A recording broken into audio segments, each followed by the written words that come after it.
요거. 근데 갈래복합 치고는 이건 좀 괜찮은 것 같아요. 근데 뒤에 고전 산문이 있어서 이 고전 산문이 진짜 여러분을 많이 화나게 할 가능성이 있습니다. 가능성이 다분해요. 근데 그 위에 윤리유국 요거는 그냥 좀 혼자서 해석은 안 돼요. 예를 들어서 또 도연명 죽은 후에 또 연명이 나단 말이 이게 무슨 말인지 모를 겁니다, 여러분. 알려줄게요.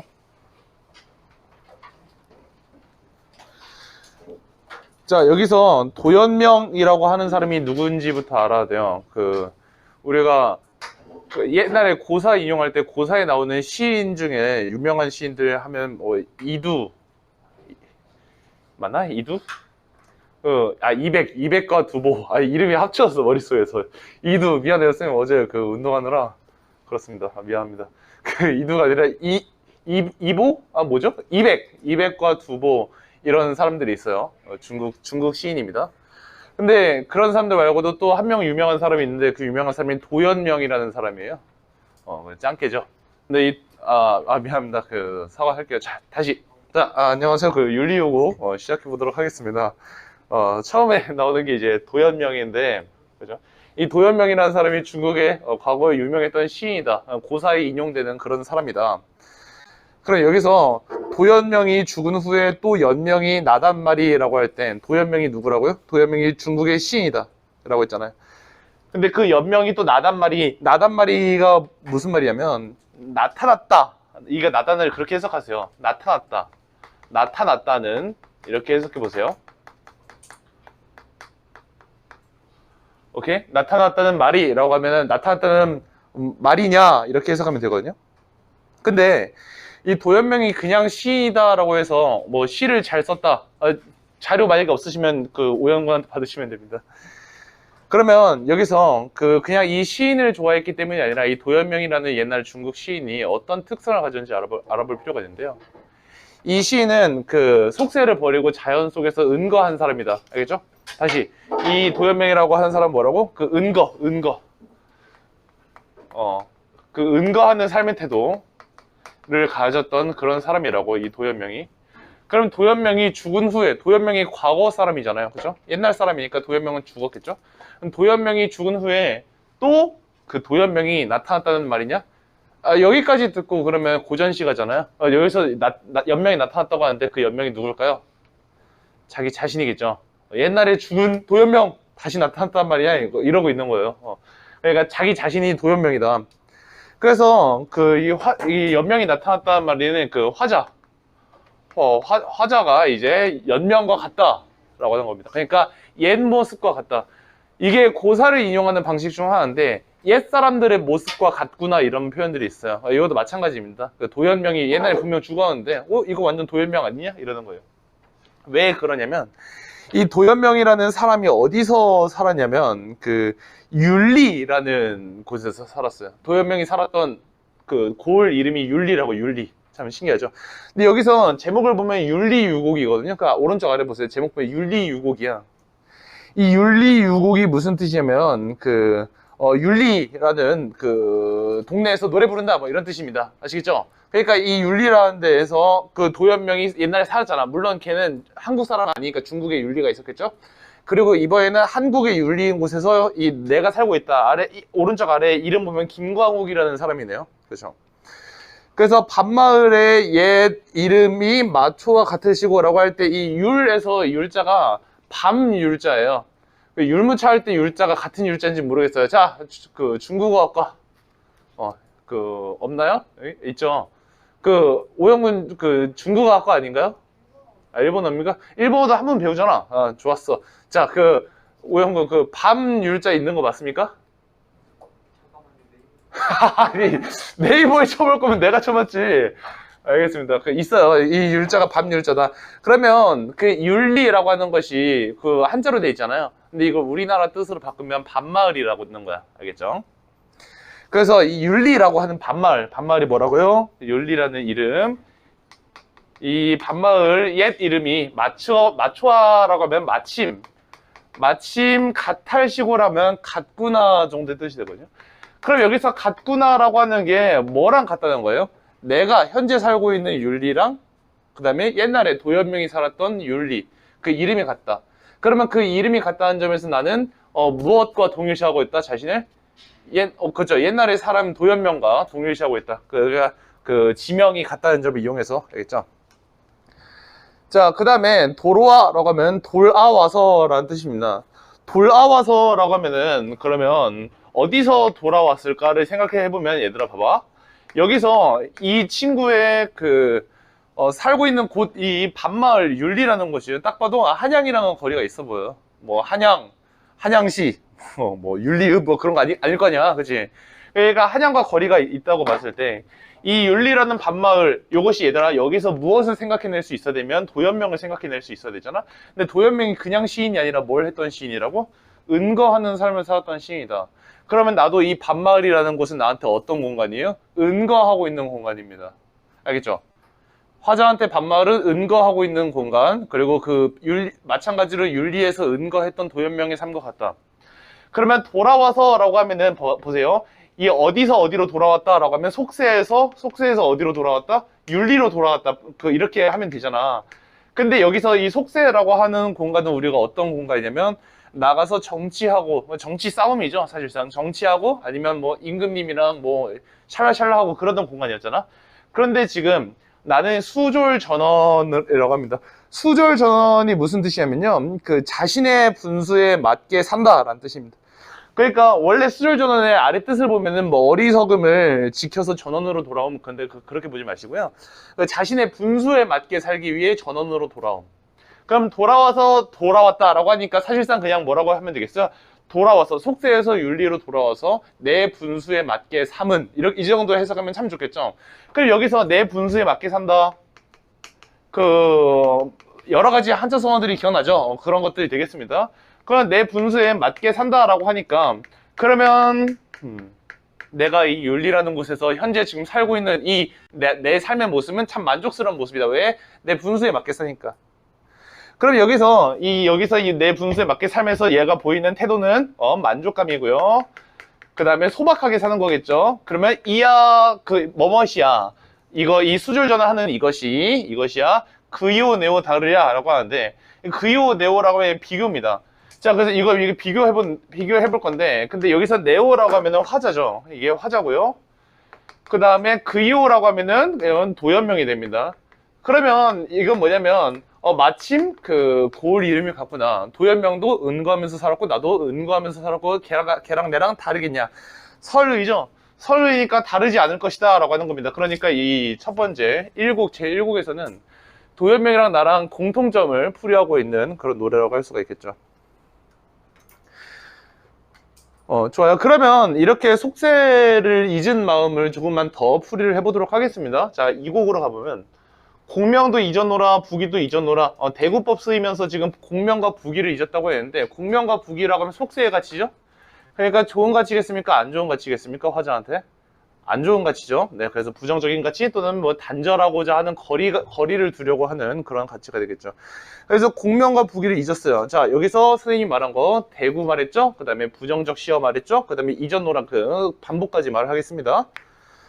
자, 그 다음에 세상 번우한 일을 다 주어서 다 주었다는 것은 남한테 개나 줘버렸다는 소리입니다. 그래서 다 주어서, 그러니까 나한테 없게 해서 잊어놓으라. 그럼 세상 번우하다라고 할 때 번우하다가 무슨 뜻이냐면 괴롭고 근심스럽다, 그냥 걱정된다 이런 뜻입니다. 그러니까 여기서 공명과 부기라고 하면 엮어보자면 욕망 정도가 되겠고, 그 다음에 세상에 번우한 일이라고 하면 걱정 정도가 되겠죠.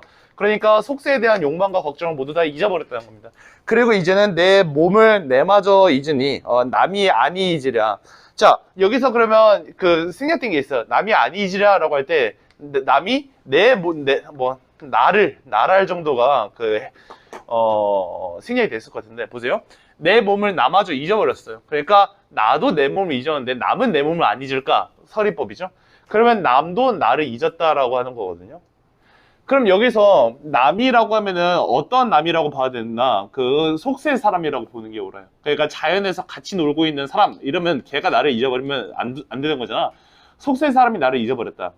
그럼 여기서 이 속세 사람이라고 하면은 공명을 추구하는 사람, 부귀를 추구하는 사람, 세상 번우한 일을 잊지 못하고 있는 사람이겠죠. 그 사람이 날 잊지 않았을까? 잊었을 것이다. 왜? 내 몸을 나마저 잊어버렸기 때문에. 그럼 여기서 내 몸을 나마저 잊어버렸다는 표현은 어떤 표현이 되냐면 이것은 그 자연과 하나 된 모습, 그러니까 이거는 그 자연과 무라일체된 모습이라고 할 수 있죠. 그러니까 나도 이것들 다 잊어버리고 자연과 무라일체하면서 살고 있으니 남이 나를 잊지 않았으랴. 남도 나를 잊었다. 그러니까 여기서 보이는 것은요, 그 속세와의 단절감 정도가 되겠네요. 속세와의 단절감. 그냥 속세가 싫다고 하는 겁니다. 아시겠죠? 간단하죠? 자, 그 다음에 가보도록 하죠.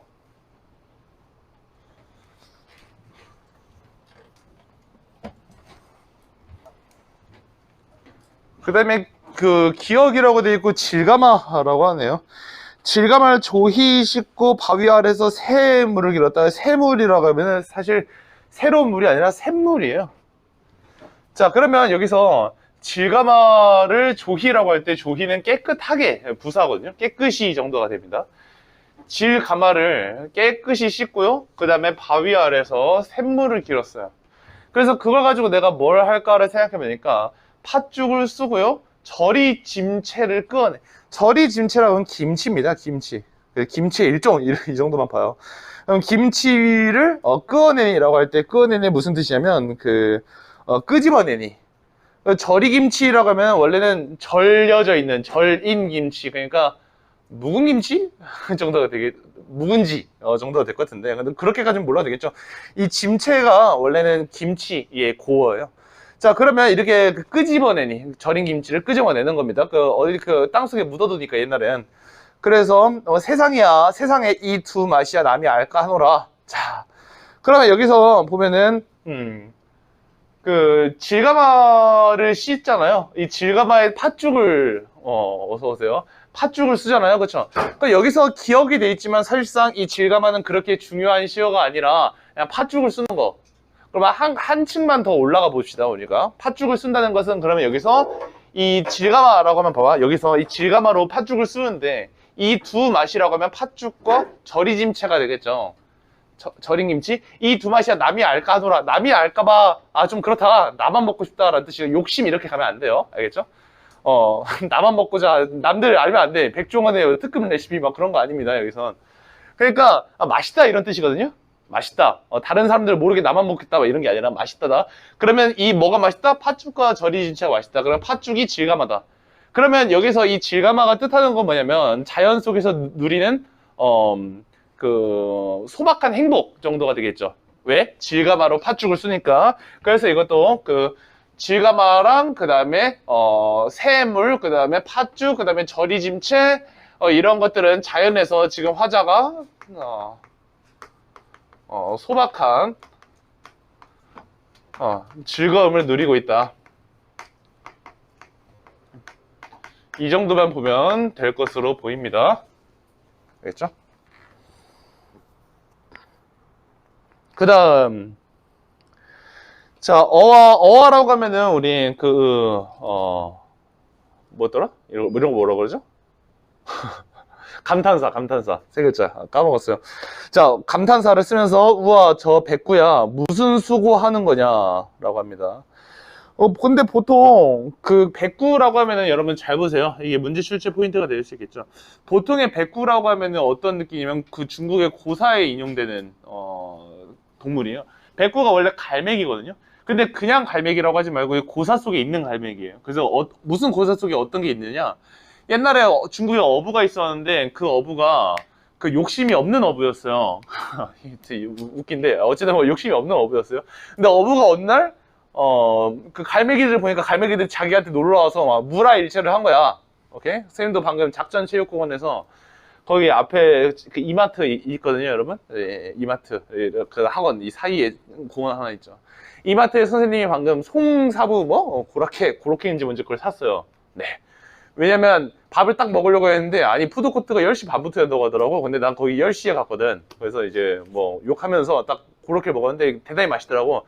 너무 많이 산 거죠. 선생님이 이제 고로케를 8,000원치를 사는데 다 먹을 수 있을 줄 알았거든요. 질리더라고. 근데 이렇게 먹고 있으니까 계속 무슨 기척이 느껴져가지고 뒤로 딱 보니까 뒤에서 비둘기들이 한 8마리가 이러고 쌤을 쳐다보고 있더라고요. 되게 측은한 눈빛으로. 그래서 선생님이 연민의 감정이 생겨버릴 뻔했는데 절대 주지 않았어요. 너 응? 내가 그러려고 산 건지 아냐. 차라리 내가 돈을 또 써가지고 음식물 쓰레기 봉투를 사가지고 그거를 버리는 일이 있더라도 비둘기는 안 준다. 자, 그러니까 이렇게 이 녀석들 보면은 그런 비둘기처럼, 오케이? 이 옛날에 중국의 어부가 욕심을 가지지 않았을 때 비둘기가 아니죠. 이건 갈매기들이 막 모여들었다고. 근데 어느 날 어부가 욕심을 가졌어요. 근데 어부가 욕심을 가져봤자 뭘 가졌을지 모르겠지만 뭐 배에다가 돛 하나 더 달고 싶다 그런 거였나? 어쨌든 욕심을 가졌어요. 욕심을 가지니까 갑자기 비둘기가 왜 나? 그래서 그 갈매기가 막 깔깔하면서 뭐라고 하는지 모르겠어. 깔깔 아니고 끼룩끼룩 이러면서 날아가 버린 거야. 그래서 다신 돌아오지 않았다고 합니다. 그래서 이제 어부는 시름시름 앓다가 죽었다. 결론이 왜 이렇게 나는 건지 모르겠어요. 근데 시름시름 앓다가 죽었습니다. 자, 그렇게 보면은 원래 백구라고 하면은 욕심 없는 그런 자연물이거든요. 그래서 자연물. 그런 건데 여기서 백구가 어떤 짓을 하는지 볼게요. 저 백구야, 무슨 수고를 하는 거냐? 자, 그래요. 무슨 수고하는지 볼까요? 네. 오연이한테 안 들렸네. 자, 오연군. 자, 그래서 갈대의 숲으로 서성이고 있죠. 자, 그러면 서성이면서 무슨 행동을 하는지 볼까요? 자, 갈대 숲으로 서성이면서 고기 엿보기를 하는구나. 자, 고기를 엿보고 있대요. 그러면 여기서 백구는 욕심이 있다 아니면 욕심이 없다? 욕심이 있다라고 하면 되겠죠. 자, 그럼 고기 엿보기 하는구나 해서 이 고기 엿보기가 바로 그 욕심 가득한 행동이겠죠. 그러면 누가 욕심이 많은 거야? 이 백구가 욕심이 많은 거예요. 백구가 욕심이 많아서 갈대숲으로 막 서성이면서 고기를 엿보고 있잖아요. 그렇죠? 그럼 여기서 백구야 라고 할 때 이 백구는 부정적인 대상이 되겠죠. 그래서 여기서 백구라고 하면은 그러니까 이때 당시에 이게 무엇에 대한 풍자가 될 수 있냐면 그때 당시에 정치 현실에 대한 풍자가 될 수 있겠죠. 왜? 그때 당시에 이제 선비들이 제대로 정치를 했어야 되는데 너무 욕심이 많았나 보죠. 그래서 이게 백구가 그때 당시에 욕심 많았던 선비들이고, 그래서 요거는 그러면 누구랑 다르냐 보세요. 여기 위에서 화자는 소박한 삶을 살고 있잖아요. 그러니까 이 백구라고 하면은 요게 바로 화자랑 대비되는 대상이 될 거고요. 그래서 백구가 고기 엿보기를 하고 있는 이 욕심의 모습을 보이고요. 자, 나같이 군마음 없이 잠만 들면 어떻겠느냐라고 하잖아요. 자, 잠만 들면 어떻게 라고 하면 군마음이 군살 알죠? 그다음에 군말 이런 것들이 쓸데없는 말, 쓸데없는 살 이런 거잖아. 그런 것처럼 군마음이라고 하면 쓸데없는 생각. 그러면 여기서 쓸데없는 생각이라고 하면 이 군마음은 욕심이 되겠죠. 그러면 이 욕심이라고 하면 위에 있는 부기랑 공명 그런 것들이랑 연결이 되겠죠. 부기 공명 그런 것을 그런 거 없이 잠만 들면 어떠냐? 라고 했을 때 이 잠만 들면 어떠냐? 이거는 이제 나랑 잠이라고 하면 이제 플러스가 되겠죠. 좋은 거야, 이거는. 욕심, 군마음은 요거는 안 좋은 거고 마이너스가 되겠고, 잠만 들면 어떨 것 같아? 라고 하고 있죠. 그러니까 여기서 보이는 말하기 방식은 뭐냐면, 말을 건네는 방식을 하고 있는데, 근데 여기서 청자가 뭐라고요? 여기서 청자가 백구다. 알겠죠? 그리고 여기서 이 청자라고 하면은 비판의 대상, 풍자의 대상이다. 여기서 한 가지만 더 보자면 대조가 선명하게 이루어져요. 어떻게 대조가 되냐면 보세요. 백구랑 화자가 대조가 된다고 했었죠? 그렇죠? 아까 백구랑 화자가 대조돼. 왜냐면 백구 욕심 있고 화자 욕심 없고. 그 다음에 또 군마음과 대조되는 거 이렇게 대조가 되겠죠. 군마음과 잠이 대조가 된다. 잠이라고 하면 그러니까 깨서 자고 있는 건데 그거는 뭐냐면 욕심 없이 은거하고 있는 거 그 정도로 볼 수가 있겠네요. 자연 속에서 쭉 은거하고 있는 거 좀 어때? 이렇게 보실 수가 있겠습니다. 자, 그 다음 좋아요. 추강으로 갑시다. 추강의 밝은 달에 일렵주를 혼자 저었다라고 할 때 이 일렵주라고 하면은 이게 엽자가 나무님 엽자고 이 주자라고 하면은 배주자입니다. 배에 관련된 한자가 주정선이 있어요. 술주자면은 왼쪽 오른쪽에 두 개가 있어요. 술주자면 알겠죠? 이렇게 하나 있으면 이제 배주자인데요. 그런데 일렵주라고 하면은 나뭇잎 하나 같은 배라고 하니까 되게 조그만 배예요. 그 어쨌든 추강이라고 하면은 이제 가을 강이네요. 자, 가을 강에 밝은 달이 불었고요. 밝은 달이 왜 불어? 밝은 달이 떠 있고요. 그 다음에 인력주라고 하면은 조그만한 배를 혼자 젓고 있어요. 그래서 낙대를 떨쳐더니, 낙대라고 하면 낚싯대. 지금 뭐 하고 있는지 알겠죠? 그럼 여기서 추강이라고 하면은 요거는 풍류를 즐기는 장소가 되겠죠? 알겠죠? 풍류를 즐기는 장소에, 그 장소에 밝은 달이라고 하면은 그 풍류의 마음을 업시켜주는 그런 대상이 되겠죠. 옛날 사람들은 미쳤잖아요. 그러니까 여러분 보세요. 여러분 아직 CLUB를 가본 적이 없죠. 오케이? 그 CLUB를 여러분들 아직 가보지 않았어요. 왜냐면 CLUB 앞에서는 이제 그 덩치 큰 형님들이 맡고 있어요. 그분을 개쩝니다, 진짜. 우리 수업 듣다 보면 우리 바로 여기에인가? 어떤 덩치 개 큰 아저씨가 이제 계시더라고요. 아니, 남자 쌤이 국어 같이 가르치는 쌤이 있어요. 우리 예전 거의 J 학원 말고 다른 쌤이 있던데, 장지우 선생님이신가? 한번 보세요. 굉장합니다, 덩치가. 근데 왜 그 얘기를 하냐면, 왜 그 얘기를 했더라? 맞다. 그런 사람들이 지키고 있어요. 딱. 그래서 신분증이 없다? 들어갈 수 없습니다. 근데 선생님은 CLB를 딱 한 번 가봤어요. 진짜. 2번은 안 가봤습니다. 딱 한 번 가서 다음날 아침에 이비인후과 갈까 심각하게 고민하면서 이제 집에 갔었던, 귀가 터진 것 같아서 피날 뻔했어요, 진짜. 가지 마세요, 여러분. 재미도 없습니다. 근데 거기에 딱 갔는데, 여러분, CLUB 들어가면 이제 그 흥취를 돋우는 요소가 4가지가 있어요, 여러분. 흥취. 첫 번째는 음악입니다. 음악이 이제 비슷하게 반복되는 가락의 음악, 그 다음에 이제 소리의 간격을 비슷하게 맞추고, 이제 드럼 비트 같은 것이 이제 반복이 되면서 운율을 형성하고 있어요. 알겠죠? 점점점 이제 고조되는 노랫가락을 활용해서 딴딴딴딴딴딴딴 그런 EDM이라고 하죠. 알겠죠? 그런 것이 나오고, 그 다음에 또 술도 있습니다. 옛날 양반들이 좋아하는 거 다 있죠. 옛날 양반들 EDM은 가야금. 땅따당. 그죠? 그 다음에 술은, 알죠? 술. 그 다음에 이제 기생. 기생이 있습니다. 뭐야, 쉣! 뭐야. 야, 너 간 거냐? 너 발로 이런 줄 알았어. 아니, 기생 소리 듣고 갑자기 막 이런 줄 알았어. 네. 마지막으로 이제 손에 드는 약간 뭔가 불이 붙어 있는 무언가가 있어요. 뭔지 잘 모르겠습니다. 이렇게 4가지 요소에 의해서 흥취가 돋게 되는데, 옛날 사람들은, 자, 그거 줘봐, 선생님 무기. 선생님 무기 줘봐, 무기. 자, 응수를 하지 않을 수가 없거든요. 자, 네, 가봅시다.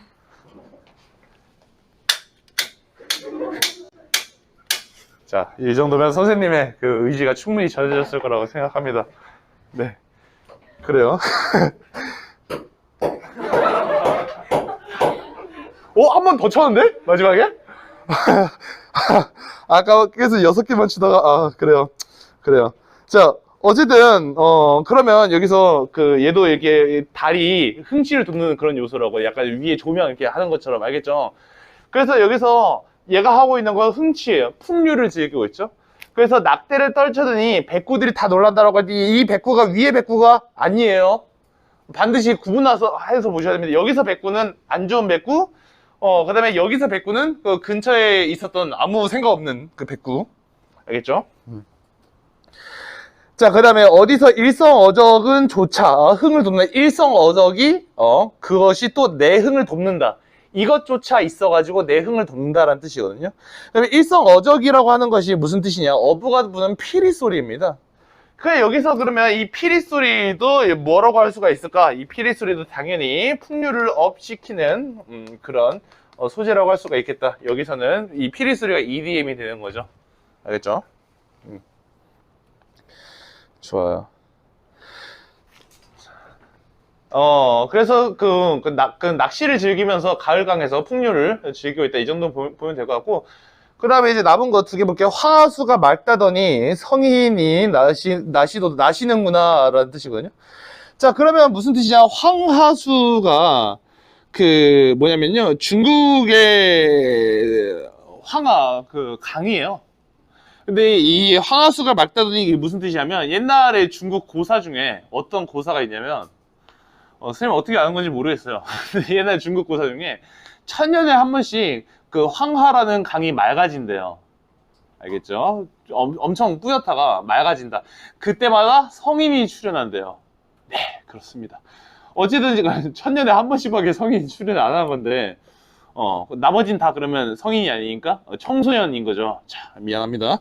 자, 그럼 어이가 없죠? 그러면 여기서 황하수가 맑다더니 성인이 나셨구나. 자, 볼게요. 초야군현이 다 일어나단 말인가? 라고 하면은, 초야군현이라고 하면은, 그 초야가 시골이란 뜻. 그 다음에 군현이라고 하면 이 군자가 무리 군자예요. 그 시골에 사는 많은 현자들이 다, 낫다는 말인가? 이런 뜻입니다. 그래서 여기서 이 시골이라고 하면은 이게 어떤 곳이 되냐면, 이 시골은 성인이 출몰하는 공간 정도가 되는 거죠. 그래가지고 어즈버 강산풍어를 누구를 주고 가거니라고 하면 누구를 주고 가는가가 되겠는데요. 이 강산풍월이라고 하면 이게 무슨 뜻이냐? 써볼게요. 자연의 아름다운 풍경이라는 뜻입니다. 강산풍월, 자연의 아름다운 풍경. 그러면 이 14곡은 도대체 뭐냐면, 14곡은 그러니까 이렇게 도대체 이게 뭐예요? 라고 하면은 이제 성인이 날 때가 됐다. 자연이 아름답다. 그러니까 사실상 주제가 좀 이상하죠. 갑자기. 그죠?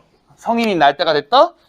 그다음에 그 시골에 묻혀 있는 많은 현명한 사람들이 다 각성했다. 그다음에 자연 풍경을 누구를 주고 가야 하냐. 이런 뜻. 그러니까 얘가 어디를 여기서 가거니라고 할 때 이것을 그 주체가 누구냐면요, 객체 말고 주체가 화자예요. 그러니까 보세요, 화자가 여기를 떠나려고 하거든요. 이제는 떠나려고 하는 거야. 왜 떠나려고 하냐면요, 뭐 고향에 돌아왔다고 했잖아요. 근데 고향에 되게 똑똑한 사람들이 많아졌다. 그래서 나는 뭐 내가 이곳에 없어도 되겠다 이런 생각을 했나 봐.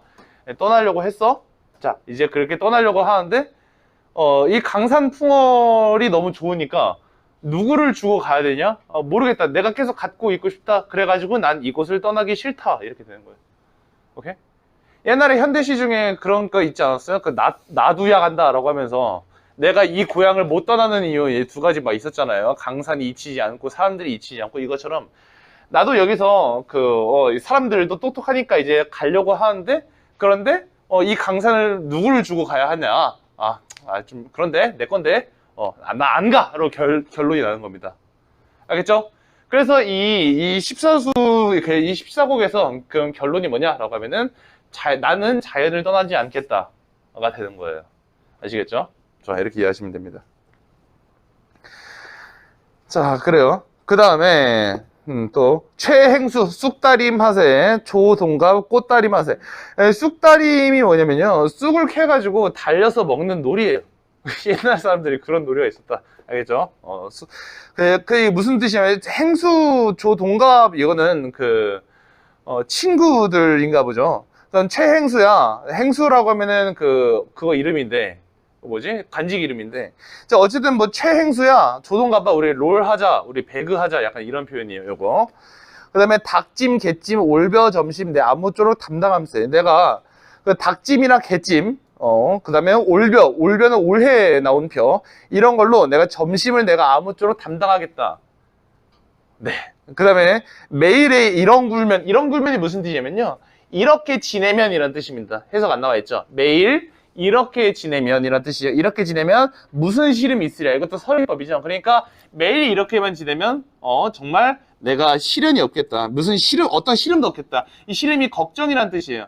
그럼 이 걱정이라고 하면 뭐냐면 속세에 번잡한 걱정이 되겠죠. 그러니까 나가 어떻게 승진해, 뭐 이런 걱정이 아니라 걱정이 없을 것이다. 그럼 여기서 나온 거 뭐냐면 최행수야, 조동갑아, 마찬가지로 대구 나왔죠. 그 다음에 부르는 행위가 나왔죠. 부르는 행위 최행수랑 조동갑 불렀죠. 그러면 여기서 최행수랑 조동갑은 뭐겠어요? 같이 자연의 풍류를 즐기는 동료가 되겠죠. 그 다음에 닭찜, 개찜, 올벼, 점심 이렇게 돼 있으면 열거가 나오고 있다. 그래서 이 열거를 통해서 무엇을 보여주고 있다? 자연 속에서 또 위랑 똑같아. 소소한 즐거움, 소박한 즐거움. 이건 뭐랑 똑같다고 볼 수 있을까? 제5곡. 그러니까 여기서 세 번째 연, 제5곡과 똑같은 모습이 된다고 볼 수가 있겠죠. 네, 그렇습니다. 그 뒤에 그 운금 루기로 갈게요.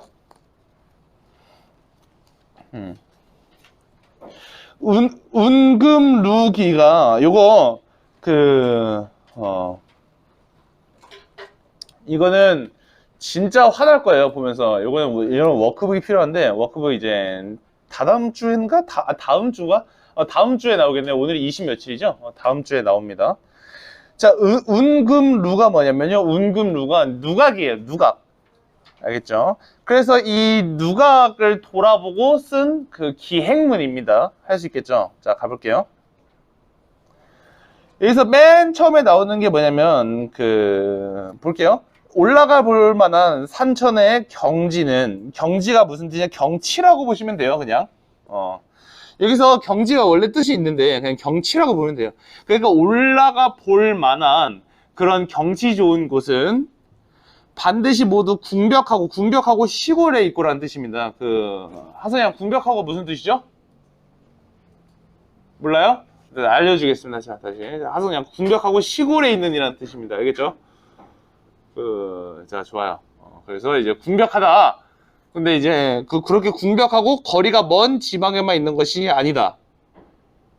그 다음에 왕자의 도성. 왕자라고 하면은 우리가 알고 있는 그 왕자입니다. 도성이나, 자, 도성이라고 하면은 서울이라는 뜻입니다.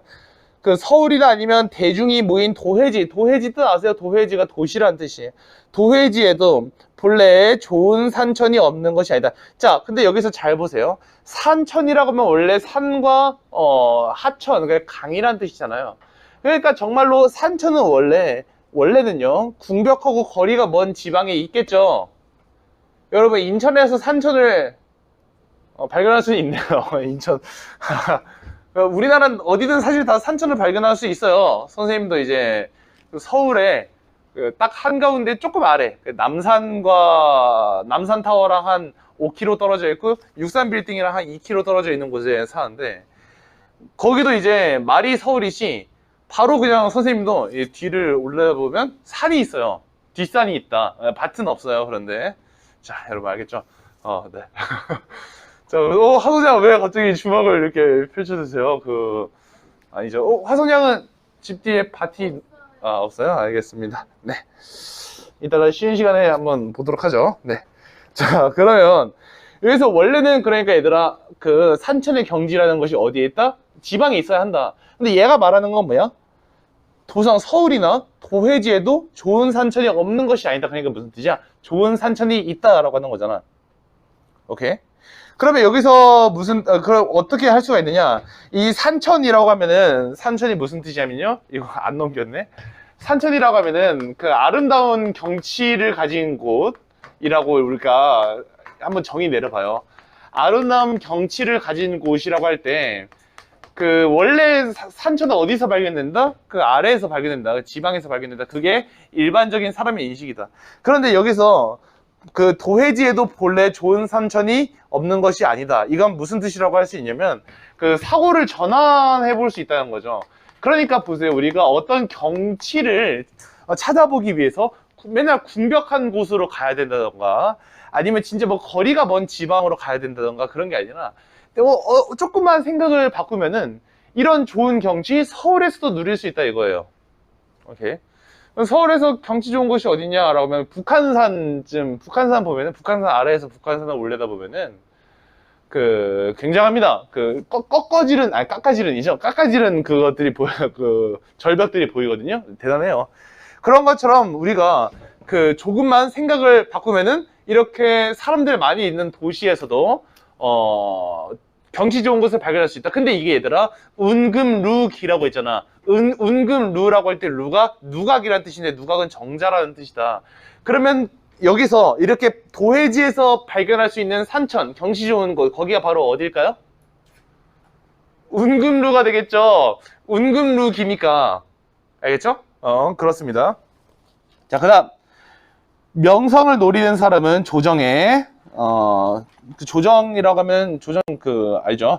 그 다음에 이익을 노리는 사람은 시장에 묻혀서 비록 형, 여, 호, 상이 굽어보고 쳐다볼 수 있는 가까운 거리에 널려 있어서 우연히 만나게 돼도 그것을 알지 못해. 이게 무슨 말이야? 형여호상이 그 중국의 명승지예요. 그러니까 중국의 형산, 여산은 많이 들어봤지 않나요? 여산, 그 다음에 호가 뭐였더라? 그런 거 있어요. 동정호였나?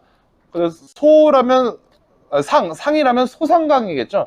그러니까 보세요. 우리가 경치를 찾기 위해서 반드시 내려갈 필요가 없다라고 하고 있는 거야. 왜? 마음만 먹으면 경치 좋은 곳은 어디서나 발견한다. 그리고 나서 이제 하는 말이 뭐예요? 마음이 없다면, 그러니까 경치를 추구하는 마음이 없고 명성을 추구하고 이익을 추구한다면 형여호상이 진짜 가까이 있어도 못 알아본다는 말이거든요.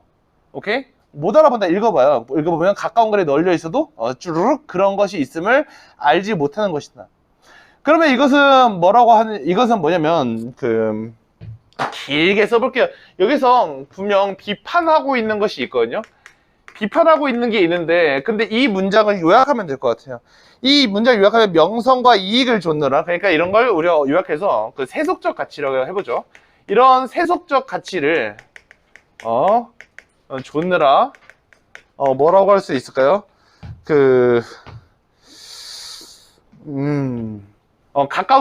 가까운 곳에 아름다운 경치를 거의 다 썼어요. 보지 못한다. 알겠죠? 세속적 가치를 좇고 있느라 가까운 곳에 있는 이런 아름다운 경치를 보지 못한다는 거죠. 누가? 사람들이. 근데 이 아름다운 경치, 화자, 나는 발견했거든요. 거기 어디다? 운금루다. 알겠죠? 자, 그래서 그 뒤에 쓰면서 들으세요. 왜냐면부터 볼게요. 사슴만 보느라 산을 보지 못하고, 그 다음에 돈을 움키느라 사람을 보지 못하고, 아주 작은 것을 살피면서도 수레의 짐은 보지 못하니, 이것은 마음에 쏠리는 일이 있어서 눈이 다른 데를 볼 겨를이 없기 때문에 대조되는 것들 보이세요? 사슴을 쫓느라 산을 보지 못해. 그러면 봤어야 했던 거죠. 그러면 여기서 산에 세모 쳐봅시다. 사슴만 쫓느라, 미안합니다. 사슴에 세모 쳐봅시다. 미안해요. 사슴만 쫓고 있어. 그래서 산을 보지 못해. 산 봐야 되는데 산에 동그라미 쳐봅시다. 그 다음에 또 어떻게 하면 되겠어? 돈과 사람에서 돈은 세모, 그 다음에 사람은 동그라미 쳐보시고, 아주 작은 것, 이거는 세모 쳐보시고, 수레의 짐 동그라미. 이것은 마음에 쏠리는 일이 있어서 세모, 눈이 다른 데를 볼 겨를이 없다. 동그라미가 되겠죠. 그러니까 이런 것들에 정신이 팔려있기 때문에 보지 못하는 것이다. 그러니까 이거는 이 대조가 되는데, 이 대조가 어떻게 이루어지고 있냐라고 한다면요. 여기서 대조는 좀 명성과 이익을 좇는 것, 그러니까 여기 위에 있던 거 세속적 가치랑, 이게 하나가 세속적 가치라고 해보죠. 세속적 가치, 그 다음에 하나는 뭐라고 해야 되면, 가까이 있는, 볼 만한 것 또는 봐야 하는 것. 그러니까 이런 것을 좇느라 이 볼 만한 것을 보지 못하고 있는 사람들의 모습을 구체화해서 나타내고 있는 거잖아요. 예시를 들고 있는 거죠. 자, 이를 좋아하는 사람들은 관을 넘고 질을 넘지 않죠. 진을 건너서 털을 잡고는 산수 놀이에 몰두하면서 고매한 체하지만, 그런데 강락이 길을 내자 주민들이 놀랐고, 그 다음에 허사가 집터를 묻자 호사들이 꺼렸다. 여기서 호사들이 꺼렸다고 할 때, 호사라고 하면은 뭐 호기로운 사람들, 날랜 사람들 이런 거예요. 그래서 그러지 않은 것이 도리어 고매하다. 자, 이거 잘 보세요. 어렵습니다. 여기서 이를 좋아하는 세력 있는 사람들, 이게 비판의 대상입니다. 비판의 대상. 자, 지금 계속 비판의 대상 나오는 거 보이죠? 이따가 한꺼번에 몰아서 좋은 것도 나오겠죠? 비판의 대상이 뭐예요? 이를 좋아하는 세력 있는 사람들. 이게 뭐냐면 강락, 이게 사람 이름이에요. 강락과 허사예요. 자, 이를 좋아하는 세력 있는 사람들이 누구라고? 강락과 허사 같은 사람들. 알겠죠? 이 사람들이 관을 넘고 진을 건넜다니까?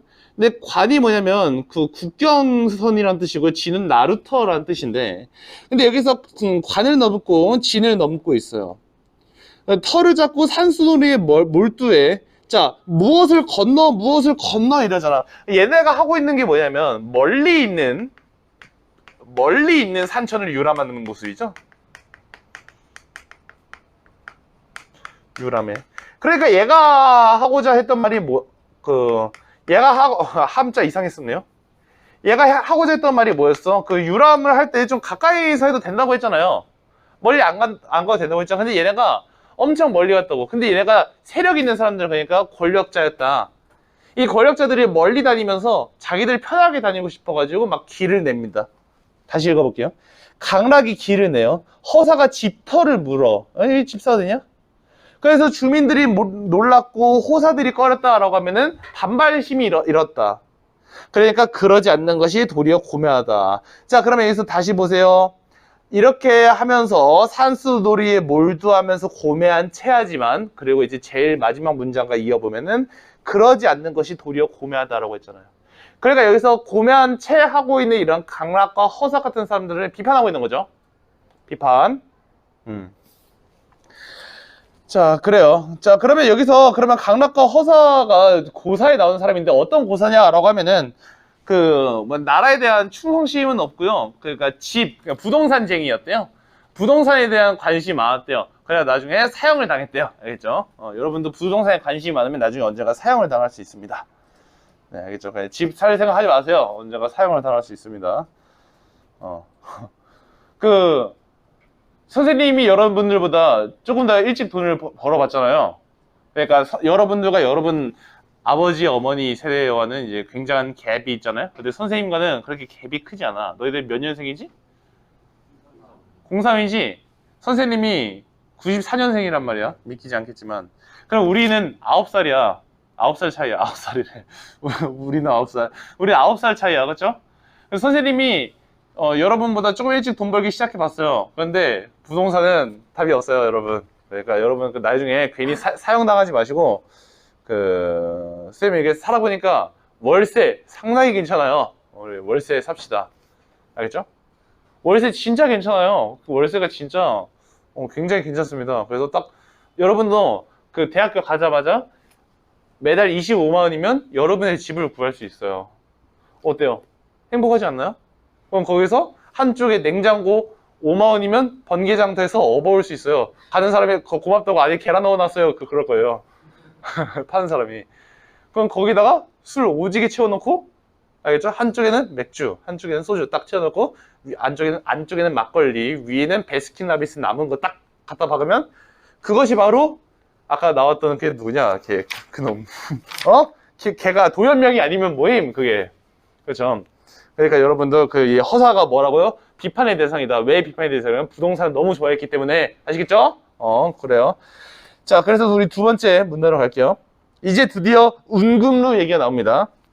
서울 남쪽에 너비가 100몇 점 되는 못이 있는데, 자, 서울 남쪽이라고 할 때 이 서울이라고 하는 거 여기 바로 구체적인 지명을 언급한 부분인데 써두세요. 구체적인 지명 언급한 부분이다. 그래서 나중에 언젠가 구체적인 지명하면 이상한 데서 찾지 말고 서울 나왔습니다. 서울 두 번째 문단의 첫 번째 줄에 너비가 100몇 되는 못이 있는데 그런데 살림하는 여염집들이 빙 둘러있다 즐비하다. 여염집에는 백성의 집이란 뜻이에요. 그 다음에 이거나 지고 타거나 걸어 이다가 뭐냐면 사람이 위에 타고 한 가마 같은 거야. 가마를 이거나 아니면 지혜를 지거나 타거나 걸어서 그 옆으로 왕래하는 사람들이 앞뒤에 연락부절한다라고 합니다. 연락부절한다라고 하는 것은 뭐냐면 이 연락이 절이 절유할 때 절자예요. 그래서 부르면 아니다라는 뜻이잖아요. 연락이 끊기지 않는다라는 뜻이에요.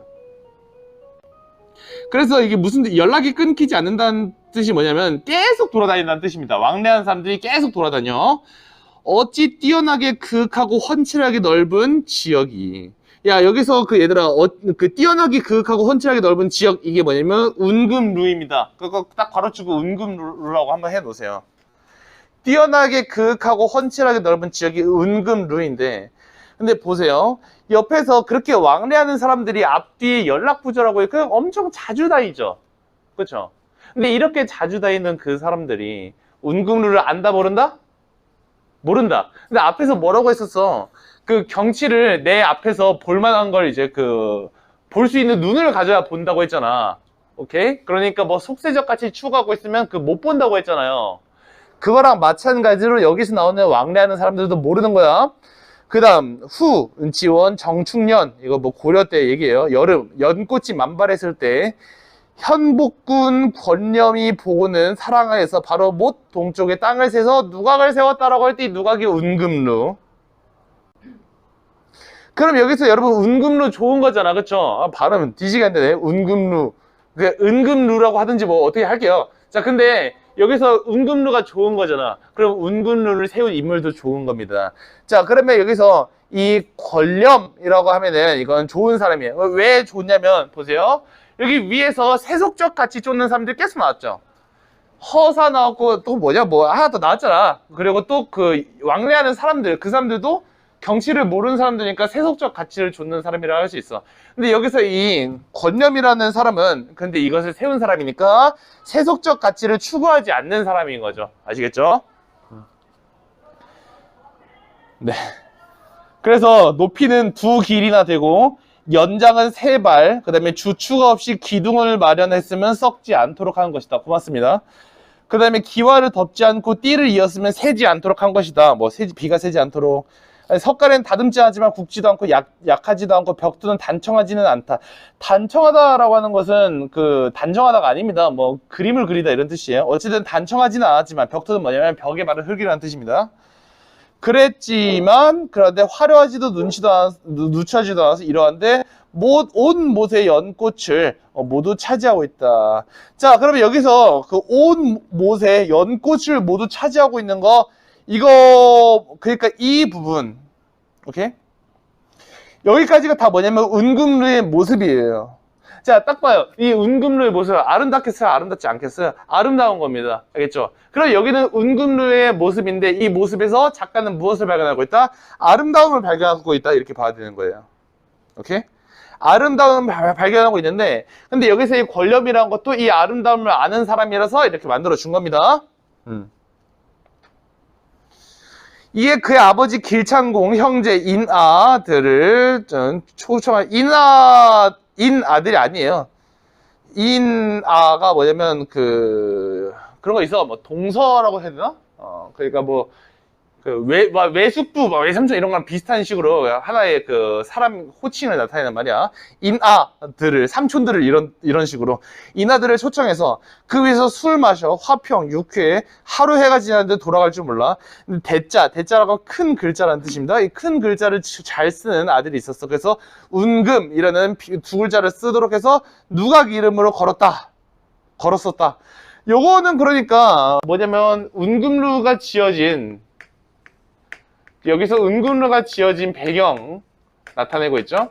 그 위에서 뭐 나타낸다고 여러분 잡아봐. 여기서 이 문단에서 나타나고 있는 거 총 세 가지다. 맨 처음에 서울 남쪽이라고 해서 선생님이 뭐라고 해서 구체적인 지명을 언급하면서 뭘 나타내고 있을까? 은금루의 위치 중요하진 않겠죠. 위치 나타내고 있죠.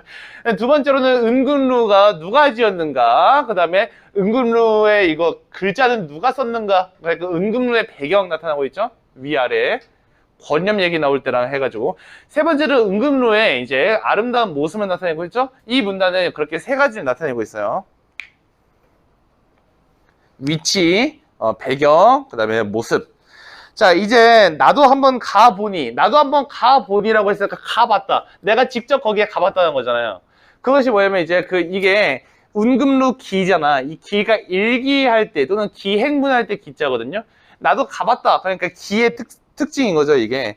향기로운 붉은 꽃과 푸른 잎의 그림자가 가없이 펼쳐져 이슬을 머금고 그 바람에 여기서 붉은 꽃과 푸른 잎이라고 하니까 이거 색채 대비 보이죠? 색채 대비, 그러니까 시각 이미지를 통해서 묘사하고 있는 거 보이시죠? 이렇게 말로만 할 거예요, 여기. 색채 대비, 시각 이미지, 묘사. 바람에 흔들려 연기 낀 파도 일렁여 소문이 헛되지 않고 할 만했다. 어찌 그것뿐이냐? 푸르른 용사의 여러 봉우리가 처음 앞에 몰려왔는데 밝은 아침 어두운 저녁이면 매양 형상이 달라져. 형상이 달라지며 밑줄 치우고 다채로운 풍경이라고 써보세요. 그러니까 이것은 무슨 뜻이냐? 그때마다 조금씩 다 그 풍경이 달라져 보인다는 거죠. 다채로운 풍경이 보인다.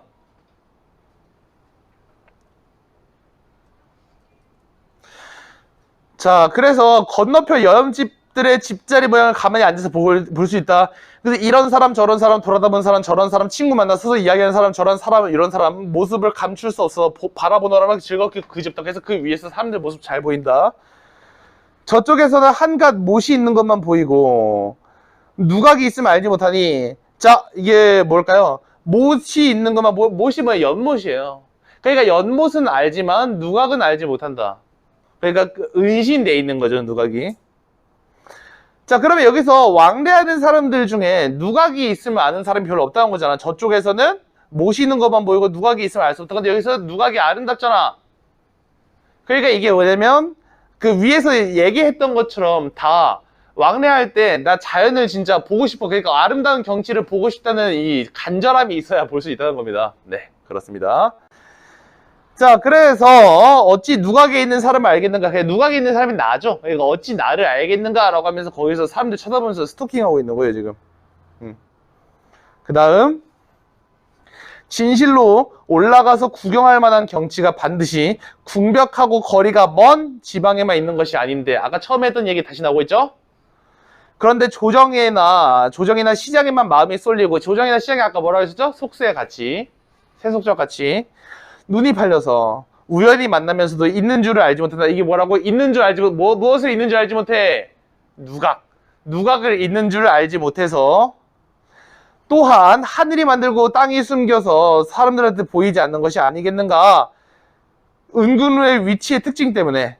그러니까 보세요. 여기서 은근루가 사람들한테 알려지지 않은 이유가 두 가지가 있다고 했어요. 첫 번째가 방금 여기서 본 사람들의 시선에 잘 띄지 않는 곳에 있다. 그러니까 하늘이 만들고 땅이 숨겼다. 밑줄 그어보세요. 하늘이 만들고 땅이 숨겼으니까 사람들한테 안 보이는 거죠. 사람들이 왜 은근루를 몰라? 못은 알지만 누각은 몰라. 왜? 하늘이 만들고 땅이 숨겼거든. 두 번째는 뭘까요? 두 번째는 그 위에서 그 조정이나 시장에만 마음이 쏠리고 방금 여기죠. 조정이나 시장에만 마음이 쏠리고 눈이 팔려. 여기서 밑줄 딱 그어보세요. 이 두 가지 이유로 어디지 아시겠어요? 제일 마지막 문단에 바로 위에 있잖아요. 조정이나 시장에만 마음이 쏠려 있기 때문에 그렇죠. 그렇기 때문에 못 보고 그 다음에 또 하늘이 만들고 땅이 숨겼으니까 못 보여요. 두 가지 이유로 못 보는 거죠. 마지막 문단입니다. 드디어 권렴은 허리에 만호후의 병부를 찾다. 만호후라고 하면 이거는 그 세금을 만 명한테 걷었다. 예전에 그 고려시대 조세권 그 비문학 얘기 나왔죠. 그렇죠. 조세를 거둘 수 있는 그 원래 좀 높은 사람이라는 뜻이에요. 권념이 외척의 권세를 누렸다라고 할 때 병부를 차고 병부는 뭐냐면 군대를 동원할 수 있는 권리. 그 다음에 외척이라고 하면은 왕과 막 사돈 맺고 그런 겁니다. 나이는 아직 옛날 강사하던 나이는 40세라는 뜻입니다. 40세가 못 되니까 부귀와 이록에 빠져 취하기 십상인데 그러니까 뭐예요? 되게 높은 자리에 있죠? 그 다음에 아직 젊죠? 그러니까 부귀와 이록이라고 할 때 이록이 무슨 뜻이냐면 이익과 녹봉의 줄임말이 그래서 이익이란 뜻이야. 이익, 돈이란 뜻이야. 돈. 부귀하다. 그 다음에 돈에 빠져 취하기 십상인데 원래 쉬운데 십상인데 쉬운데 그러기 쉬운 나이인데 능히 인자와 지자들이 좋아하던 바를 좋아한다. 우리 인자와 지자라고 하면 이 인자가 어질 인자예요. 지자는 이제 알지자거든요. 그러니까 어질고 참된 지식이 있는 사람들. 그러니까 성현들이 좋아하던 바를 좋아하며. 자, 성현들이 좋아하던 바를 좋아하는 게 뭘까요? 바로 자연을 사랑하는 겁니다. 거기다 아래 써보세요. 인자와 지자들이 좋아하던 바를 좋아하는 게 뭐라고요? 자연을 좋아한다. 무엇을 안 좋아한다고? 돈을 안 좋아해요. 돈 안 좋아하고 자연 좋아한다. 그 다음에 주민들한테 놀라움을 주지 않고 호사들한테 꺼림을 받지 않으면서 이거 괄호 쳐보세요. 주민들한테 놀라움, 그 다음에 호사들한테 꺼림 받는 게 위에서 뭐였죠? 위에서 그 뭐 있었잖아. 허사랑 강락이 있었잖아. 근데 그게 비판의 대상이었잖아. 그냥 그 비판의 대상과 다르게 얘는 비판도 받지 않으면서 갑자기 뛰어나게 그윽하고 훤칠하게 넓은 지역을 은금루가 위치한 곳이죠. 시장이나 조정에 있는 사람들 뭐예요? 세속적 가치를 좇는 사람들이죠.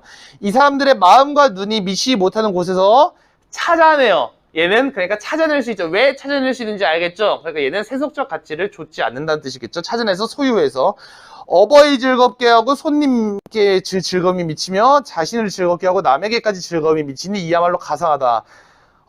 그렇습니다. 그러니까 모든 사람들한테 즐거움을 주고 있어서 좋게 평가하고 긍정적 평가. 그래서 익제 거사 아무는 기한다. 익제 거사 아무가 자기 이름이면 자기가 기록한다라는 뜻입니다. 네. 잠깐 쉬고 현대소설 7강 하겠습니다.